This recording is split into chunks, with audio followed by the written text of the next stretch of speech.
प्रिय छात्रों नमस्कार। आज हम लोग प्रश्नावली 3.5 का प्रश्न क्रमांक 4 करेंगे, जिसमें दिया गया है निम्न समस्याओं के रैखिक युग्म बनाइए और उनके हल किसी बीजगणितीय विधि से ज्ञात कीजिए। तो यहाँ पर कुछ हमें समस्याएं दी गई हैं और इनके हमें हल निकालना है। तो सबसे पहले हमें पहली समस्या दी हुई है, एक छात्रावास के मासिक व्यय का एक भाग नियत है तथा शेष इस पर निर्भर करता है कि छात्र ने कितने दिन भोजन लिया है।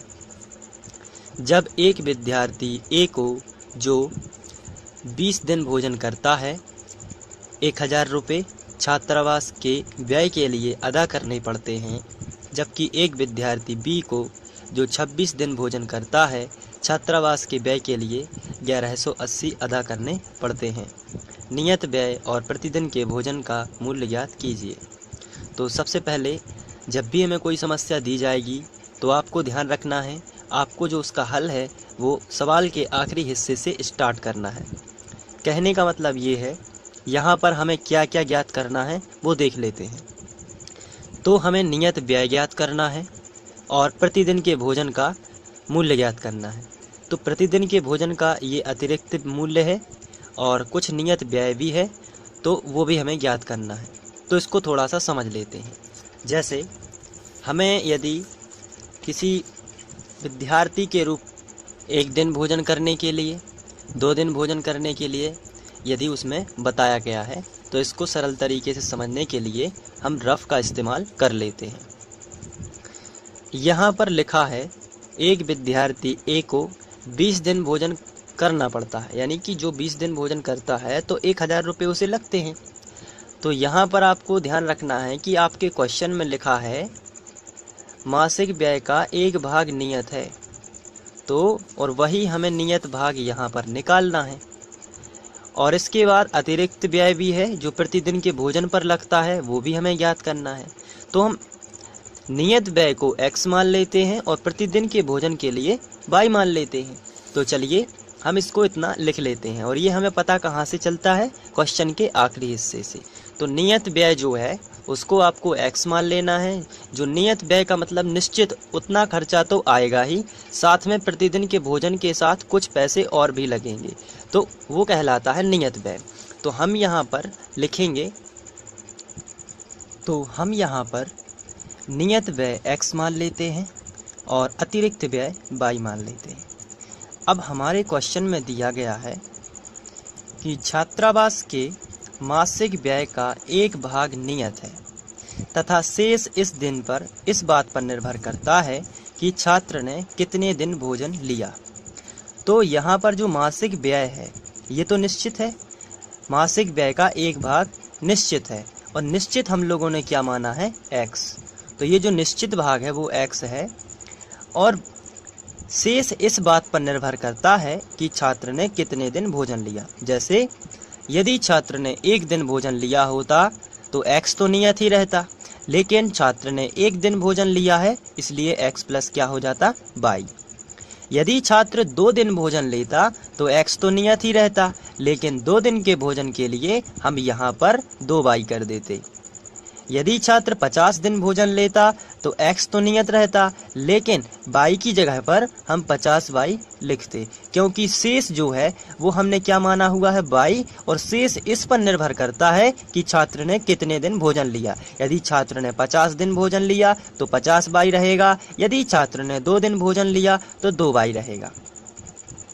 इसी तरीके से यदि छात्र ने जो भोजन लिया है, वो विद्यार्थी ए ने जो भोजन लिया है वो 20 दिन लिया है, तो x तो निश्चित ही रहेगा, लेकिन 20 दिन का भोजन जो होगा वो 20y होगा। और वो यदि लिखा हुआ है इसमें 1000 रुपये लगते हैं, तो टोटल कितना हो गया 1000 रुपये। तो ये बहुत ही सिंपल है समझना। तो चलिए सबसे पहले हम अपने हल में लिखेंगे प्रश्नानुसार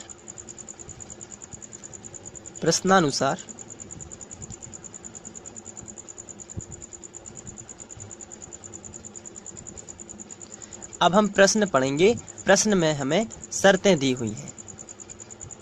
यहाँ पर यदि हम प्रश्न की बात करते हैं तो विद्यार्थी ए और विद्यार्थी बी, हमें दो शर्तें दी हुई हैं, विद्यार्थी ए और विद्यार्थी बी।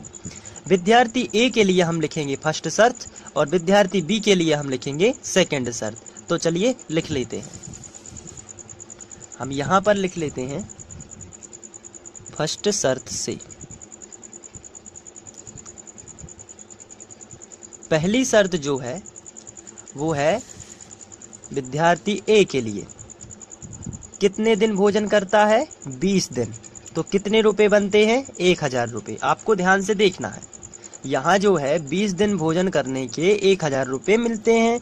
इसका मतलब ये है कि आपको x तो नियत रखना है और 20 दिन भोजन किया तो हो जाएगा 20 बाई बराबर 1000। तो चलिए यहाँ पर हम लिख लेंगे x नियत रहेगा और 20 दिन भोजन किया है इसलिए हो जाएगा 20 बाई, और उसको पैसे कितने लगते हैं, 1000 रुपये। तो आप यहाँ पर कितने लिख दोगे, 1000, और इसे आप समीकरण 1 बना दोगे। ये है समीकरण 1।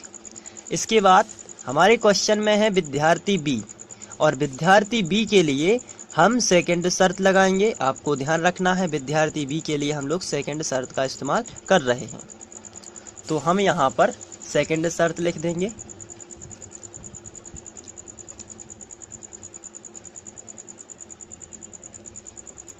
और विद्यार्थी बी को पढ़ते हैं हमारे क्वेश्चन में। विद्यार्थी बी ने कितने दिन भोजन लिया है, 26 दिन। तो आप समझ गए होंगे कि x तो नियत ही रहेगा और 26 दिन है तो 26 बाई लगा देना है, और कितने रुपए अदा होते हैं, 1180। तो आप 1180 लिख दोगे। चलिए इसको करते हैं। यहाँ पर हम सेकंड शर्त में, चूंकि विद्यार्थी ने 26 दिन, हम अपने प्रश्न में देख सकते हैं कि 26 दिन है, इसलिए x तो निश्चित ही रहेगा जैसे हमने पहले शर्त में किया हुआ है, लेकिन 26 दिन है इसलिए यहाँ पर हम 26 बाई लगा देंगे बराबर, और ये पैसे देख लेते हैं कितने अदा करता है, 1180। तो आप यहाँ पर क्या लिखोगे, 1180, और इसे आप समीकरण 2 बना दोगे। तो ये हमारे पास समीकरण 1 व 2 प्राप्त हैं। आप चाहें तो आप इसे विलोपन विधि से सॉल्व करेंगे। तो विलोपन विधि से सॉल्व करने के लिए हम बाई के गुणांकों को भी समान कर सकते हैं, लेकिन यहाँ पर आप देख रहे हैं कि x के गुणांक पहले से ही समान हैं। यहाँ भी x का गुणांक 1 है और यहाँ भी x का गुणांक 1 है। तो हमें बाई के गुणांक समान करने की ज़रूरत नहीं है, क्योंकि यहाँ पर x के गुणांक पहले से ही समान हैं। तो जब x के गुणांक समान हैं तो हम इसको सॉल्व कर सकते हैं, और हम लिखेंगे समीकरण 1 माइनस 2 से। तो यहाँ पर हम लिख देते हैं समीकरण 1 माइनस 2 से।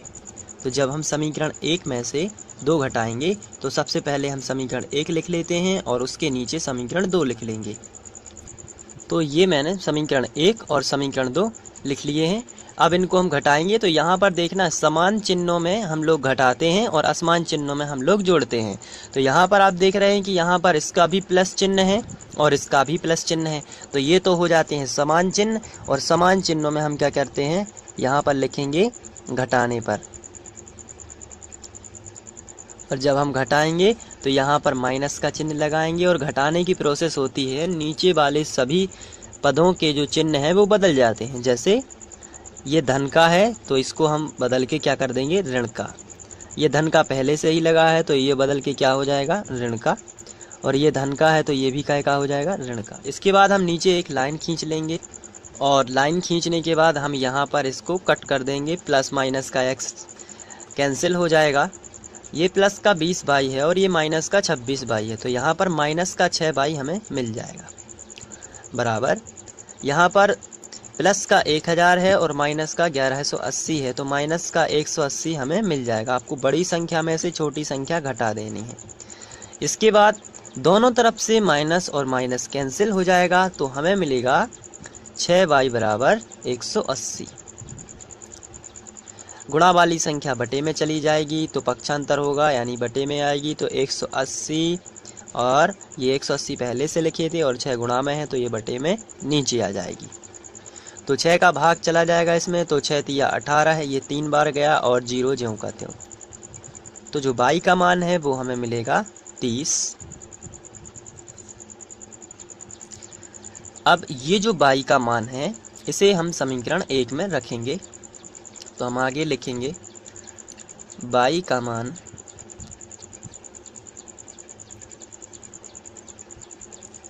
समीकरण 1 में रखने पर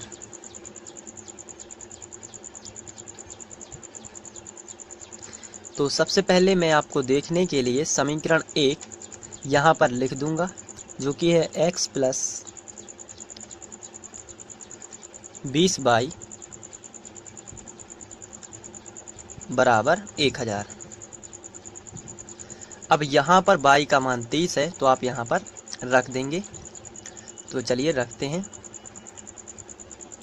x ज्यों का त्यों प्लस 20 भी ज्यों का त्यों। y की जगह पर हम y नहीं लिखेंगे, जबकि y का मान रख देंगे। ये 30 है, यहाँ पर बराबर में मिलेगा 1000। यहाँ पर हम इसका गुणा कर देंगे, 3 दूनी 6 और 2 जीरो ज्यों के त्यों बराबर 1000। अब हम 600 का जो है पक्षांतर इस तरफ कर देंगे। तो चलिए पक्षांतर कर देंगे, x बराबर 1000 माइनस 600। तो हमें मिलेगा 1000 में से 600 चले जाएंगे तो 400। ये x का मान है। तो शुरुआत में हम लोगों ने माना हुआ था कि नियत व्यय x रुपये है और अतिरिक्त व्यय y रुपये है। तो हम लोगों ने x और y दोनों के मान ज्ञात कर लिए हैं, इसलिए नियत व्यय x का मान आया है 400, अतिरिक्त व्यय y का मान आया है 30। तो हम लिखेंगे अतः नियत व्यय हम लोगों ने माना हुआ है x, और x का मान कितना आया है 400। तो नियत व्यय कितना था 400 रुपये। इसके बाद अतिरिक्त व्यय जो हम लोगों ने माना हुआ था वो है 22 रुपये, और y की वैल्यू आई है 30 रुपये। तो ये अतिरिक्त व्यय है। तो इस तरीके से आपको करना है। आशा करता हूँ कि ये क्वेश्चन आपको समझ में आ गया हो।